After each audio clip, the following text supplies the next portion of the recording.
Right, class, you made it to the end of Polar. This is the last day.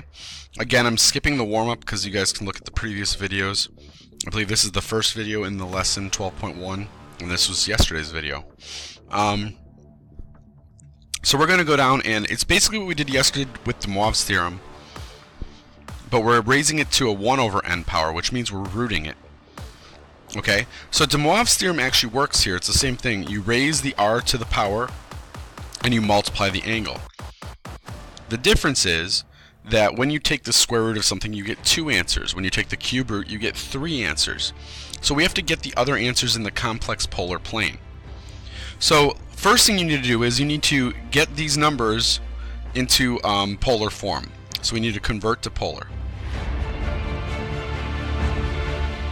So the first thing you have to do is convert that to polar. Well, 27, if you plot that, that's a 27 plus 0i. So that means 27 is over here. Alright? Well, if 27 is over there, your r is equal to 27, because that's how far it is away from the center, and your theta is equal to 0 degrees. Okay? So that means that we have the form, we have 27 cis 0. Okay? So now if I raise this to the 1/3 power, because I want the cube roots, the first answer I get, I'm going to call that z0, is 27 to the 1/3 cis 0 times 1/3. Okay, so we get that the answer is 3 cis 0, which is 3, and you guys should know the cube root of 27 is 3. However, there are 2 other answers that we never see because they're imaginary. So, here's the first one. Now here's what you have to do to get the other 2. The first one's very simple because you just get you get it from de Moivre's theorem. Raise it to a power, multiply the angle times that number. Now we need to figure out the spacing that where the other 2 are.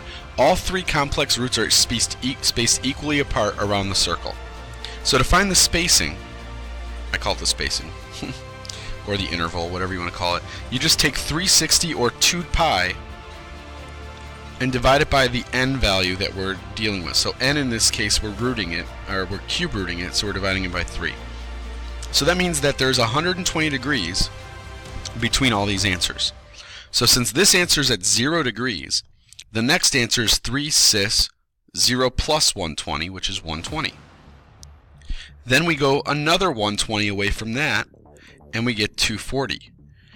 And if you guys keep going and add another 120, you get 360, which gets us right back to the 0, because 360 and 0 are the same. So that's all we have. These are the 3 complex cube roots of 27 in polar form. And you do not need to go back to rectangular for them.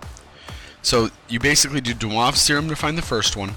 You need to figure out the spacing and then add to the angle that you got from de Moivre's theorem to keep going. So let's try it again.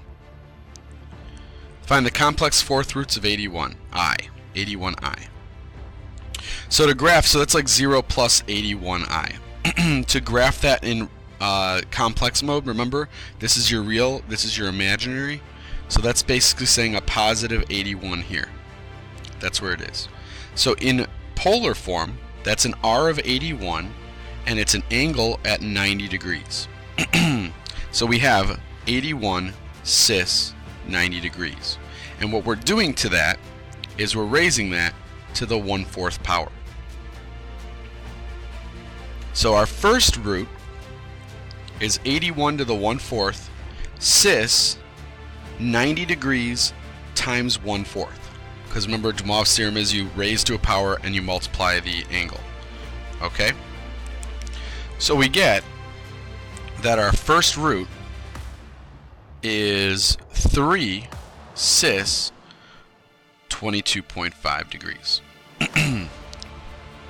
Okay? Next, we have to figure out the spacing. So remember, the spacing is, there's a 360 degrees around the thing. So there's 360, and I want 4 answers this time because there's the 4th roots. So therefore, that means that every answer should be 90 degrees apart. So here's my first answer. Then 1 spacing away, that's what we call Z1. is 3 cis 22.5 plus 90. So you get 112.5. Then if I go another spacing away, so 2 total spacings away from the original, I get 202.5 degrees. And I need one more because I should have 4 total answers. So the one that's 3 spaces away, or 3 intervals away, is 292.5 degrees. Now if you did another one, if you added 90 again, you get 382.5. Well, 382.5 is the same thing as 22.5 because it's just 360 and then another 22.5. So that tells you that you're done. So that's number 1, 2, 3, 4. And that's how you find them. Use de Moivre's theorem to get the first one, find the spacing, and just figure out the spacing. Alright, that's it for polar. I'll see you for vectors. It's coming up next.